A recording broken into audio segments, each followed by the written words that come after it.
Discovery atau Inquiry Learning. Model pembelajaran Discovery Inquiry Learning adalah memahami konsep, arti, dan hubungan melalui proses intuitif untuk akhirnya sampai kepada suatu kesimpulan. Adapun langkah kerja model pembelajaran Discovery Learning. 1. Pemberian rangsangan, stimulation. 2. Pernyataan, identifikasi masalah, problem statement. 3. Pengumpulan data, data collection. 4. Pengolahan data, data processing. 5. Pembuktian, verification. 6. Menarik simpulan, generalisasi, generalization.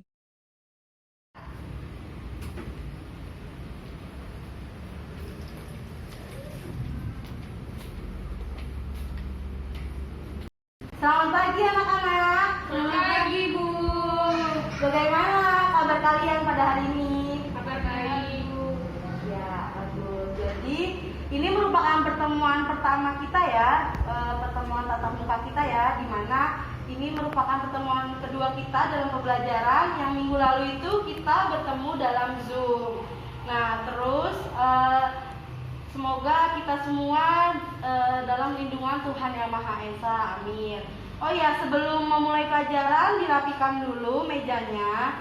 Jadi biar enak gitu dipandangnya ya kan. Biar belajarnya lebih nyaman. Kalau ada sampah dibuang.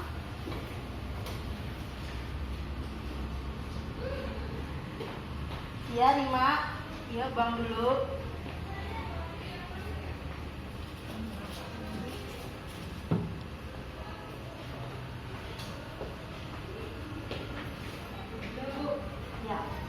Karena ini kita pertemuan pertama dalam tatap muka, jadi kita harus tetap mematuhi protokol kesehatan ya. Jadi kita harus memakai masker, juga jangan lupa untuk cuci tangan. Oh ya, kita sebelum memulai pelajaran kita pakai sanitizernya dulu ya anak, agar kita terhindar dari virus coronavirus. Ya, Siap, Bu. nah. Setelah itu kita berdoa dulu menurut kepercayaan masing-masing. Berdoa dimulai.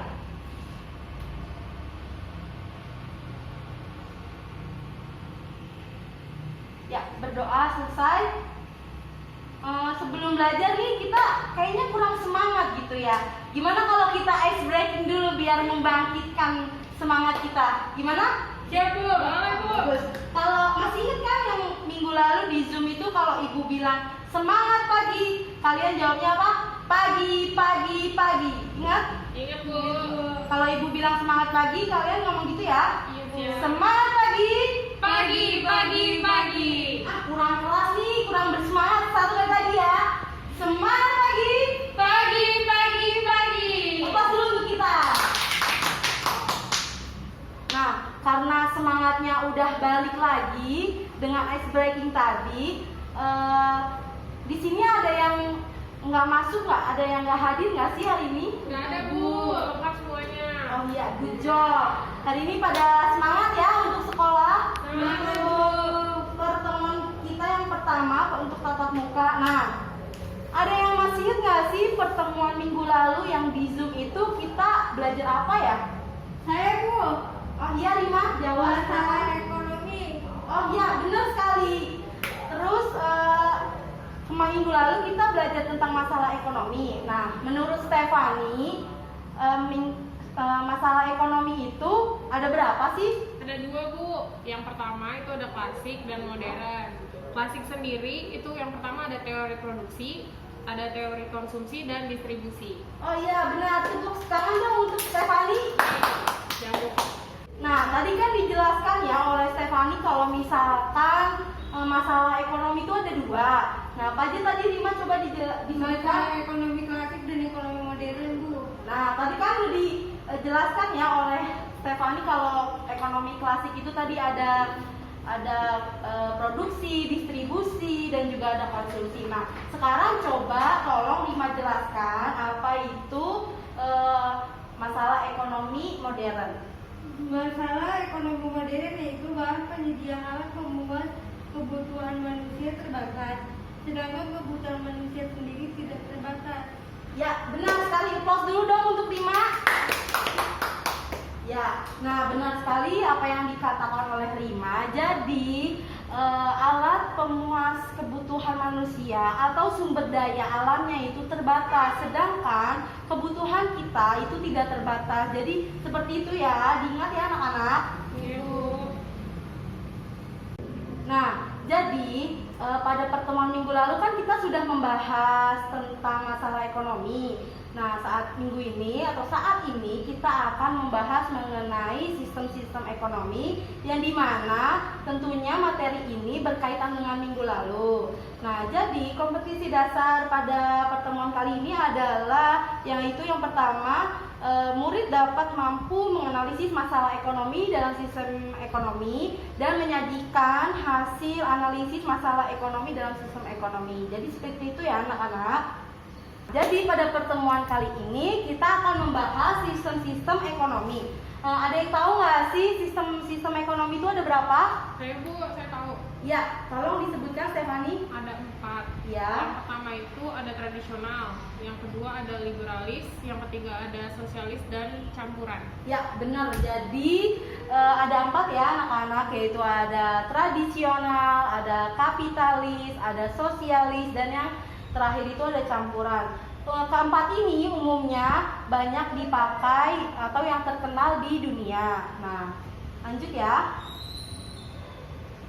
Nah, pada kali ini pembahasan kita itu kita akan membahas latar belakang masalah pokok ekonomi yang tadi sudah disebutkan ya, tapi ini sudah dibahas minggu lalu. Terus pengertian sistem ekonomi, fungsi sistem ekonomi, faktor-faktor yang mempengaruhi sistem ekonomi, dan bentuk-bentuk sistem ekonomi yang ada di dunia. Jadi, latar belakang atau munculnya sistem ekonomi itu didasari oleh usaha manusia dalam rangka memenuhi kebutuhannya, sedangkan kebutuhan manusia itu sangat beragam dan juga tidak terbatas. Jadi ini berkaitan ya oleh pertemuan minggu lalu, dan tujuan dari sistem perekonomian itu merupakan usaha untuk mengatur pertukaran barang dan jasa dalam rangka meningkatkan kesejahteraan masyarakat. Next, habis itu ini udah dibahas ya minggu lalu, yaitu tentang masalah ekonomi klasik, yaitu tadi disebutkan oleh Stefani, itu ada produksi, lalu ada masalah konsumsi, dan yang ketiga itu masalah distribusi. Next, yang keduanya itu adalah masalah pokok ekonomi modern yang sudah dijelaskan oleh Rima. Nah, lanjut, pengertian sistem ekonomi. Sistem ekonomi itu terdiri dari 2 kata, yaitu sistem dan ekonomi, di mana kata sistem itu berasal dari sistema yang dari bahasa Yunani yang artinya adalah keseluruhan yang terdiri dari berbagai macam-macam bagian.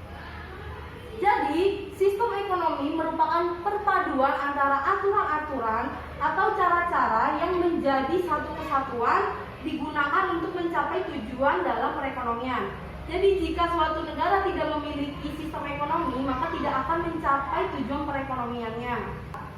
Dan fungsi sistem ekonomi itu sendiri adalah yang pertama, menjadi pendorong, sarana pendorong untuk melakukan produksi. Yang kedua, menyediakan cara atau metode untuk mengkoordinasi kegiatan individu dalam perekonomian. Dan yang ketiga, ada menciptakan mekanisme tertentu agar distribusi barang dan jasa terlaksana dengan baik. Jadi dalam ketiga ini, semua ini adalah berkaitan ya dengan masalah-masalah ekonomi. Jadi dengan adanya masalah ekonomi itu dapat terselesaikan dengan adanya sistem ekonomi. Jadi seperti itu ya anak-anak. Lanjut, faktor-faktor yang mempengaruhi sistem ekonomi itu ada 2. Yang pertama ada internal dan juga ada eksternal. Nah, sekarang ibu mau bertanya, kalian tahu nggak ini tuh gambar apa? Gambar jual beli. Kegiatan di pasar, kegiatan jual beli di pasar. Iya benar. Jadi itu ini gambar kegiatan di pasar. Dan tapi sebenarnya itu ini adalah gambar di mana kita itu melakukan barter atau barter barang. Jadi ini merupakan contoh sistem tradisional yang dimana sistem tradisional itu sendiri masih bergantung pada alam atau masih primitif. Dan yang pertama itu bentuk-bentuk sistem ekonomi yang ada di dunia, yang pertama itu tradisional, yaitu masyarakatnya itu melakukannya secara turun-temurun dan mengandalkan alam serta tenaga kerja. Dan dalam sistem ekonomi ini didasarkan oleh pola tradisi yang biasanya masyarakat itu menyangkut kontrol atas tanah atau masih bergantung kepada tanah, dan tanah itu masih sumber ekonominya. Jadi mereka itu masih primitif dan juga masih bergantung kepada alam. Jadi ekonomi tradisional ini ada kelebihan dan kekurangan, yaitu kelebihannya tidak ada persaingan yang tidak sehat sehingga hubungan antar individu itu erat, masyarakat merasa aman dan tidak ada beban yang harus dipikul dan tidak individualis. Lalu kekurangannya itu teknologi itu masih sangat rendah atau sederhana, lalu mutu barang hasil produksi sehingga masih menjadi rendah. Yang kedua itu ada ekonomi liberal, yaitu sistem ekonominya itu bebas sehingga semuanya itu individunya itu bebas dan tidak ada campur tangan dari pemerintah. Lalu kelebihannya itu individu itu bebas memiliki kekayaan dan sumber daya produksi, lalu bebas memilih lapangan, adanya persaingan yang menyebabkan kreativitas berkembang, lalu produksi barang dan jasa didasarkan kebutuhan masyarakat, kualitas barang dan pelayanan lebih terjamin. Sedangkan kekurangannya itu muncul kesenjangan yang besar antara si kaya dengan si miskin, lalu mengakibatkan munculnya monopoli dalam masyarakat. Kebebasan mudah disalahgunakan oleh pihak yang kuat dan memeras pihak yang lemah, seperti monopoli. Lalu sulit terjadi pemerataan pendapatan dan adanya eksploitasi. Lanjut ke sosialis, yaitu di mana sistem ini terpusat dan semuanya itu diatur oleh negara sehingga semuanya dikomandokan dari pusat. Tetapi sistem ini menghendaki kemakmuran masyarakat agar merata dan tidak ada penindasan ekonomi. Kelebihannya itu semua kegiatan dan masalah ekonomi dikendalikan pemerintah, tidak ada kesenjangan ekonomi antara si kaya dan si miskin. Lalu pemerintah lebih mudah melakukan pengaturan. Terus lanjut kebutuhan masyarakat dapat terpenuhi. Sedangkan kekurangannya itu mematikan kreativitas dan inovasi setiap individu. Tidak ada kebebasan untuk memiliki sumber daya, kurang adanya variasi dalam memproduksi barang karena semuanya itu terbatas dan ditentukan oleh pemerintah. Hak milik atas individu tidak diakui. Next, yang terakhir itu ada sistem ekonomi campuran, yaitu merupakan perpaduan antara liberal dengan sosialis, yang dimana pemerintah melakukan pengawasan dan pengendalian, namun pihak swasta atau masyarakat diberi kebebasan untuk menentukan kegiatan-kegiatan ekonomi yang ingin mereka jalankan. Ada yang tahu nggak sih contoh salah satu sistem ekonomi campuran itu apa? Negara mana?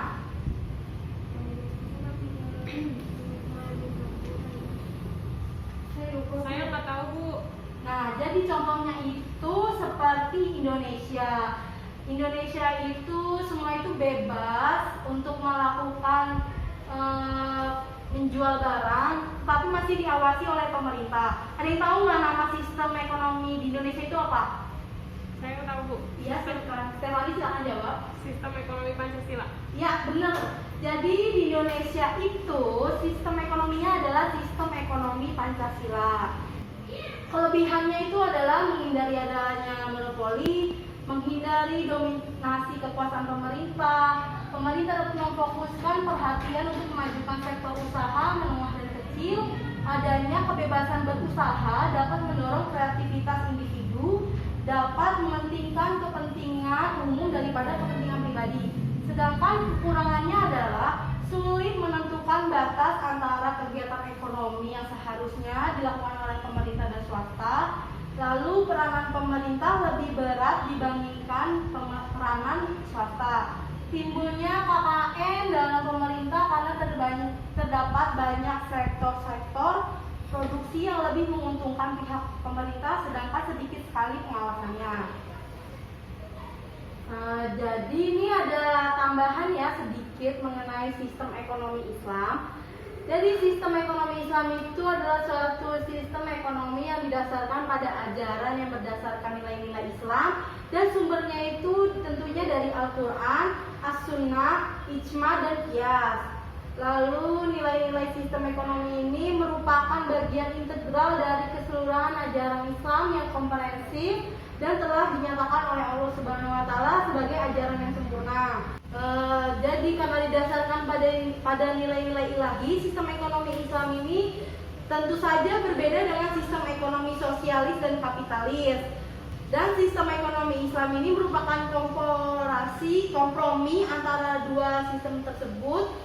Namun dalam banyak hal sistem ekonomi Islam berbeda sama sekali dengan kedua sistem tersebut.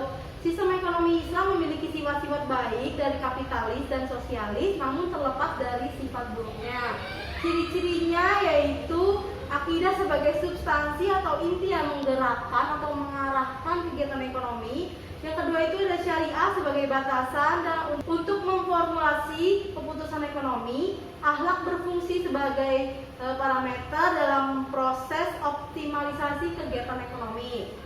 Nah, ini adalah perbandingan konsep ekonomi kapitalis, Islam, dan sosialis. Berdasarkan sumber kekayaannya, kapitalis itu bersumber kekayaannya sangat langka atau scarcity of resource. Sedangkan Islam itu sumber kekayaannya berdasarkan dari alam. Dan sosialis sama seperti kapitalis, yaitu langka. Dan kepemilikannya itu pada kapitalis itu secara pribadi atau individu, sehingga semua individu bebas untuk memiliki kekayaannya. Sedangkan dalam Islam itu semua kekayaan merupakan titipan dari Allah Subhanahu wa taala, dan sosialis itu sumber kekayaan terdapat dari pemberdayaan tenaga kerja atau buruh. Lalu tujuan gaya hidup perorangannya itu, kalau kapitalis itu kepuasan pribadi, kalau Islam itu untuk mencapai kemakmuran baik di dunia maupun di akhirat. Sedangkan sosialis itu kesetaraan penghasilan di antara kaum buruh.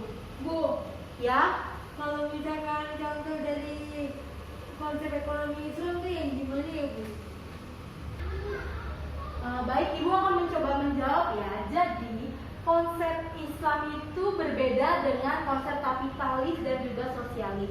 Jika di awal itu kita sudah disebutkan ya, kalau masalah ekonomi yang modern itu alat pemuas kebutuhannya itu terbatas, sedangkan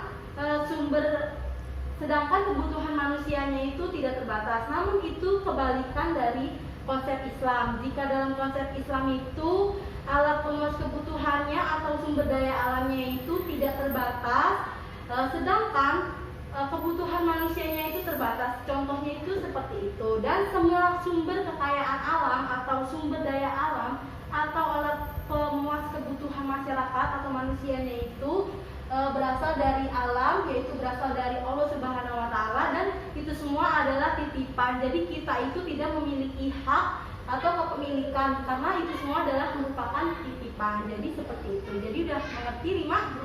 Terima kasih ya, Bu. Ya, sama-sama. Jadi pertanyaannya bagus banget ya, Rima. Karena kita juga harus mempelajari kalau misalkan semua kekayaan itu bukan sepenuhnya milik kita, karena itu semua adalah merupakan sebuah titipan. Ya, benar. Jadi sampai sini masih ada yang ingin ditanyakan?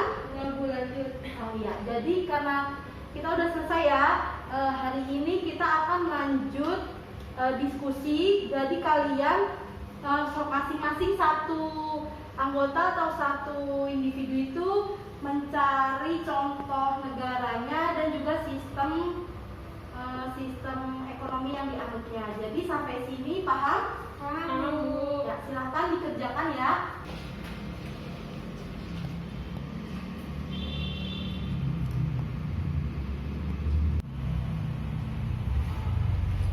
Nah, jadi kan tadi sudah Ibu suruh untuk mencari contoh negara dan juga sistemnya. Jadi ada yang ingin duluan? Saya, Bu. Ya, silakan Stephanie. Jadi sistem perekonomian kapitalis itu contohnya ada di negara Kanada. Yang di sini penjelasannya adalah sistem perekonomian Kanada yang berorientasi pasar, pola produksi dan standar kehidupan yang mapan. Penduduknya merupakan kelas masyarakat industrial berteknologi tinggi bernilai triliunan dolar. Sejak Perang Dunia Kedua, pertumbuhan ekonomi mereka tuh luar biasa, Bu. Jadi mereka itu ada di sektor manufacturing, pertambangan dan jasa yang telah mengubah negara ini menjadi surplus sebanyak 80% di bidang ekspor di Kanada. Terima kasih, Bu. Jadi itu tadi Stefani memberikan contoh sistem ekonomi kapitalis yang ada di Kanada ya. Beri aplaus dulu dong anak-anak. Nah, lalu selanjutnya Rima ya. Ayo Rima silahkan. Saya mengambil contoh sistem ekonomi sosialis yaitu negara Kuba. Permasalahan perekonomian Kuba yaitu 1. Laju pertumbuhan ekonomi sangat lambat sekitar 1%. 2. Tingkat pengangguran sangat tinggi. 3. Tingkat kriminalitas yang tinggi. 4. Adanya kesenjangan distribusi pendapatan. Ya, jadi itu contoh negara dan sistem ekonomi yang dari Rima sampaikan, yaitu sistem sosialis yang ada di Kuba. Nah, jadi dari apa yang kita telah pelajari hari ini, kesimpulannya adalah pada berbagai negara terdapat berbagai masalah pelaksanaan produksi, konsumsi, dan distribusi yang mengharuskan negara menganut sistem ekonomi yang berbeda antar satu negara dengan yang lainnya, yang diharapkan dapat mengatur dan menyelesaikan permasalahan pokok ekonomi. Untuk itu diharapkan pada pemerintah untuk mengetahui dan menelusuri secara lebih mendalam tentang sistem ekonomi mana yang cocok untuk negara tersebut yang sesuai dengan visi dan misi yang ingin dicapai. Jadi anak-anak, setelah kita mempelajari materi tadi, kita akan mengadakan evaluasi, yaitu dengan mengerjakan kuis. Ini ya kodenya. Oh ya, ini sudah masuk ya ininya. Ibu start ya. Iya, Bu.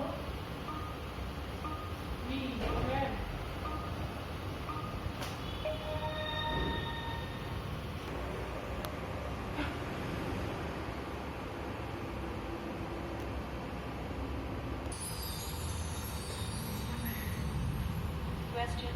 Separankat susunan dan paran. Question.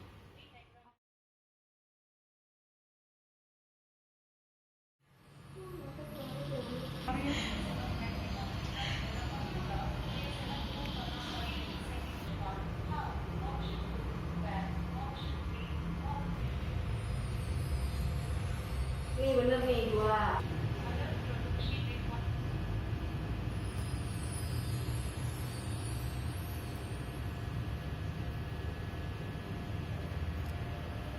Ini ya hasilnya. Di peringkat pertama yaitu Rima, dan yang peringkat kedua adalah Widya Stefani.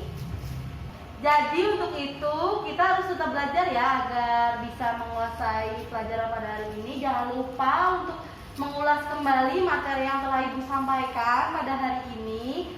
Sekian pertemuan kali ini, Ibu ucapkan terima kasih kepada kalian.